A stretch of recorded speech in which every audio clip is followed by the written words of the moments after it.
Quality Matters. We are continuing what has turned out to be maybe a mini-series, maybe a two-parter. We don't know yet. We'll have fun with it. About, what is this, the principles of quality management? Yes. Okay. Maybe we should just go the Joe Rogan style, or heck, I saw that Jocko had a 4-hour-long podcast. That's what we need. I don't think people like us enough to listen to us 2 hours at a time. I would listen to me for 2 hours at a time. I wouldn't listen to you for 2 hours. Amen to that. In today's global economy, quality matters. Benjamin Franklin once quipped, "The bitterness of poor quality remains long after the sweetness of low price is forgotten." Quality Matters is here to talk about all things quality. So whether you're looking to improve your business, getting ready for an audit, or dealing with failed inspections, tune in, check us out, then get back to doing work that matters. So we're continuing this series. If Kyle could stop making himself laugh. And we've already talked about the first two principles, which was customer focus and leadership. Yes. And that sort of eased us into engagement of people. Yep. So as you guys know, I'm not in this world. I'm kind of winging it. I've got the papers in front of me, but I don't like to flip them and make a lot of paper flipping noise on the microphone like Kyle does. So engagement of people, it's seeming, as Kyle has pointed out last week, that each one leads into the next. Yes. So these folks actually did a good job putting all of this together. And I love to scrutinize folks when they put these things together. And I will say, if you're not in this world, this is a really easy document to read and understand. It's not super geeky. No. It's not high level. No. It's not anything hard to read or understand. So if it's something you're interested, can they get it, or do you have to I'll pay put a link. for it? I'll leave a link in the show notes. But it's not something they have to pay for. No, it's a right free publication. Okay, yeah. I mean, so it's definitely worth downloading and reading. Yes. And it's and even if you're not somebody that needs, not a business that needs ISO certification, it's worth reading for your business. It is. It's awesome, great information. It is. Well, you'll find that we reference several books as we go through all of this process, right? And it's not just because we love, books. It's like all of these different ideas we talk about, they all come together. It's this whole idea of quality, management. That fact that, hey, quality matters. Have we ever heard that term before? Maybe. Okay. So if you're a good leader, you are engaged with your people. Yeah, that's kind of to me, the telltale sign of how good of a leader are you. And I think it's funny, as one of the actions you can take listed under engagement of people is to facilitate open discussion and sharing of knowledge and experience. And last week we talked about that with leadership. You have to know as an employee that you can approach your leadership with anything you see or do without repercussion. Right. Now, that doesn't mean that if you come to your boss and say, hey, it looks like I really blew it on that account. We're going to lose about $5,000 on this project, and the customer's really upset. He's not going to go, good job, buddy. Like, that's not what's going to happen. But you need to know that when you go to your boss to say, hey, I blew it here. I did this. This happened. You need to know that, provided it's not just absolute gross negligence or, anything moral or ethically wrong, which is grounds for termination. As long as that's not the case, you need to know that he's going to be like, well, let's make sure this doesn't happen again. I'm disappointed that this occurred, but we're going to get through it and we're going to learn from it, and it will be better. And you would want a reflective leadership that might sit back and say, what tools can I give them to do better? Or what did I not give them that they missed out on this? Well, again, talk about another book. So I love listening to Jocko Willink and his book, Extreme Ownership. That's the idea, is whatever goes wrong in the organization, the first thing as a leader you should do is see how you are the cause of that, either through not putting a plan in place that ought to have been there or whatever it is, right? How can I impact this situation? How can I take ownership for it? then through that, you can put plans out through the rest of the company or the organization to make things better. Mm-hmm. Ownership is huge. Yeah, and it also says to conduct surveys to assess people's satisfaction. So I think that that's within the company, right? Yeah, Engagement it is. of your people. So we've talked about a customer focus and trying to kind of track and measure that, which is a hard thing to do. But within your organization, I would think it would be easier. Well, this was actually when I worked for Best Buy now, long time ago. And we had to, I thought it was so stupid at first. We had to do these 360 evaluations. That was very much a corporate, initiative that didn't get communicated to us well at all. And so I was required to have all of my employees do a 360 on themselves weekly. Now, what I did at first was... What is a 360? Okay. It is a self-assessment of how you're doing in the team. Okay. And we didn't get any training on what this was supposed to be. And so we were told to just fill these out. And the metric was, did you get them turned in? All right. So other departments, people, buzz from them at the end of their shift and BS their way through it and turn it in. That's just it. But I did one on myself. And I thought, I don't really like the way I should answer some of these questions about myself. So I'm going to answer it honestly for myself. And then I started going to, my team. This was a few weeks in of having problems with it. And I said, here's one I did on myself. Can you do the same for yourself? And I had all sorts of problems that I identified with myself, things that I needed to fix. And that was huge. It showed humility. It showed that I was a real person that needed to make real improvements. They had the freedom to do it as well. And not fear losing their job because they were honest that they had room for improvement. Yes. And see, that type of survey is very different from on a scale of 1 to 5. How satisfied are you with your job? How satisfied are you with communication? Well, another thing that I've heard a lot about, the more people we've talked to, is kind of these emotional tests and or consultants that come in to companies. And I know we've talked to just a handful of people and kind of said the same thing. Oh, great. Here we go. Emotional, touchy-feely stuff. I don't want to do this. And then when it was done right, and management kept doing it and, it was really beneficial to those companies. So I think that would be a good engagement of people as well, because it kind of, I know that I was told about kind of measures like where you're good. Yeah. And it helps you place your people where they need to be, which would make them happier. Yep.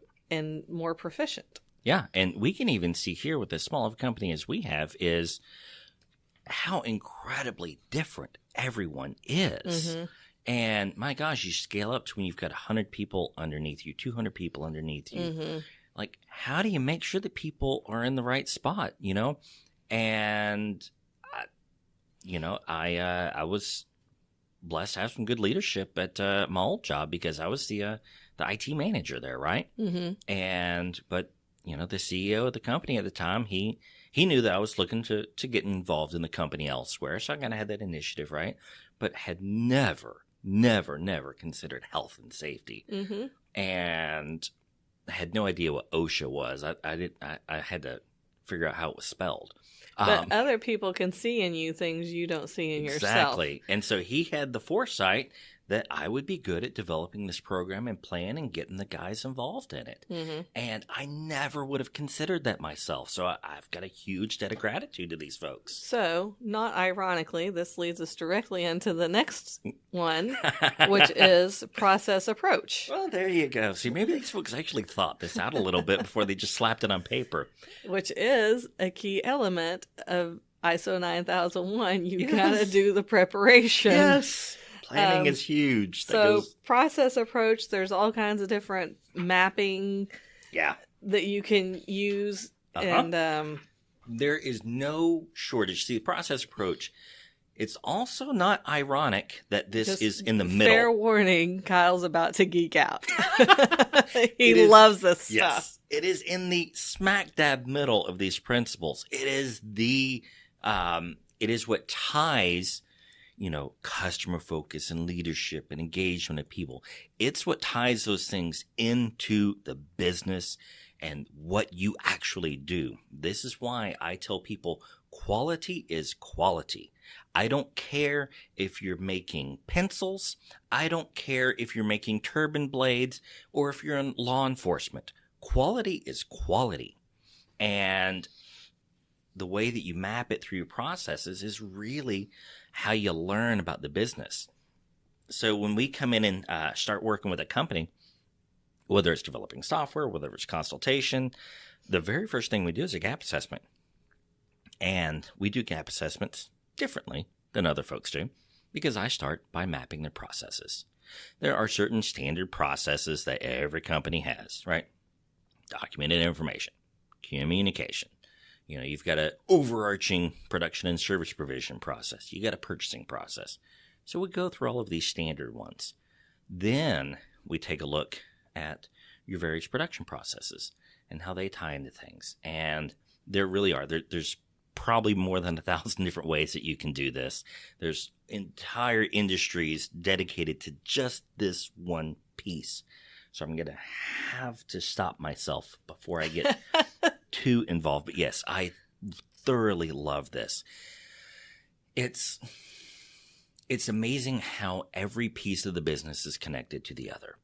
And to me, it's just absolutely beautiful when I see an organization that from the way that they account for things from the sales process all the way through the production process down to how the accounting and invoicing occurs is all in alignment.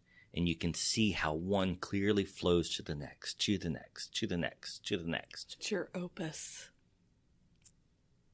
Huh? It's like a big... Oh, yeah. Yeah, I do. I love Kyle's it. symphony. It is. It is. And, I drove Darcy crazy here for a couple of weeks because I realized that I needed to revamp the way we had things documented around here. I didn't like it. We've grown a lot over the last few years in the way that we do things and what we do. So we had to reassess ourselves. See, we're not better than everyone else. We know what we need to do. We've done a lot of improvements. Yes. And so that's what we did. And I just love it. I go from my sales and business development all the way through the production process down to accounting, and I can account for every detail of how things occur in there. But what's truly great about it is it gives individual people freedom to do their job, to use their individual skills that we talked about with the engagement of people. So, yeah, like I said, I probably got to stop, but there's a lot to it. When I think about this, I think about the episode we did with the pharmacy and how they gave their employees a fishbone diagram to fill out how they were involved in the process and what happened before them and what happened after them, because you just see yourself there doing your job. Right. And not really being connected to everyone else. Yeah. And I can only imagine the surprises that management had when they sat down and reviewed it, because people come up with unique and innovative ways to solve problems and they don't get documented. And so if that person leaves, all those great ideas they had can fall apart. And again, I think I've probably driven Darcy crazy recently because we'll come up with a new way we're going to do this. And then the very next thing I tell her is, go document it in the procedure. And I just get this look from her. I'm like, go do it, please. Yeah. It's fun. That's okay. All right. Next on the list, speaking of documenting and improving. Did this flow into the next one? Improvement is next on their list of principles. And I think that's important because we call these documents and these systems a living document or a living quality management system. And at first, it is not static. I was like, what does that even mean? Yeah. But I understand now because we've done a couple of case studies. I can't remember the one in particular, but they talked about it being a living, breathing thing. Yep. And that, we're going to make changes. We realize this isn't the end all be all. And I feel like that scares people that don't really know what they're getting into when they start the certification process with ISO 9001 that they think, oh man, this has to be perfect because we're writing it down and it's going to be there forever and it's the way we do things. Yeah. I cringe when I go into an organization and I see that they've got all of the last time any of their procedures was updated was 3 or 4 years ago. And I'm like, there's not a chance you are doing business in every way identically to what you were doing 4 years ago. Not a chance. But it's very daunting to do that. And so people give me the funniest look sometimes, and they'll have a procedure that's truly only halfway done. But they don't really know where else to go yet because we're still trying to learn and figure out what they're doing, which sounds silly that people honestly don't know in very good detail what they're doing. But it's kind of what you just mentioned with the pharmacy stuff, right? They don't really know everything that happens. They just know that we get from A to Z successfully. Well, I mean, just look at us. You talked about we're just doing our documents. So I have taken over accounting, which has been quite a daunting task. I don't have a degree in economics or accounting or business management or anything like that. But thank goodness QuickBooks is pretty easy to figure out. But it's not just QuickBooks. Yeah. Now we've got, okay, which invoices do I need to send? Do we already invoice them? Which payroll and commission and who needs to get paid for an audit and all these things. And, you know, at first it was just kind of like, okay, I paid them and I'm going to remember that I paid them for that. And then the next month it came to like, oh, did we invoice for this? Did we pay them for that? So we've developed our documents to know. And even as I type out the procedures, you know, it comes to a point where I just type, well, there's more stuff after that, and I'll have to update it when I do this again because I don't remember what the more stuff after that is. I think that is a wonderful example for other people to follow. It really is. Because you don't have to finish your procedure today. Now, you do have to have it finished at some point in time. And this is where I can get some funny looks from folks because it is incomplete. And I'll tell them, approve it. What? It's not finished. I haven't accounted for everything. I said, no, you haven't. You've got the first version. Approve it, train people on it, and guess what the first thing that's going to happen that week? People are going to find things that need to be updated. Yeah, then I have to update it again. Exactly. Good! Good. It's just like a Word document. Go update it. It's okay. It's not chiseled in stone. Exactly. So that's what I've done. Yeah. And the next time I run payroll or do invoices or whatever the case may be, I'll open the document while I have QuickBooks open and I'll say, and this was the rest of the stuff you're supposed to do. Yes, it is. And, you know, again, all this stuff ties together. So let's say you release that incomplete Rev 1. And then over the next 2 or 3 weeks, you kind of find, ooh, wow, I missed some stuff here. I need to update it. So then you update it and you go back to your team that you trained a week ago and you say, hey, guys, we're about to go to Rev 2. And you'll probably get some looks and some groans. But then as a good leader, you can say, hey, Joe, you suggested we do this. And Susan, you found this problem. You go through all the folks. Well, that's what I was going to say. Then it encourages them to say, oh, if we're going to be making revisions, I think we need to add this. Amazing. See, quality's not all the technical that people think it is. It's not. And I think we're going to have to wrap up for today. There's 2 more principles left that I guess we'll get for next week. Sure. And then we'll wrap up this little series on the quality management principles. The principles. I couldn't find the right word. So, all right. Thanks for listening.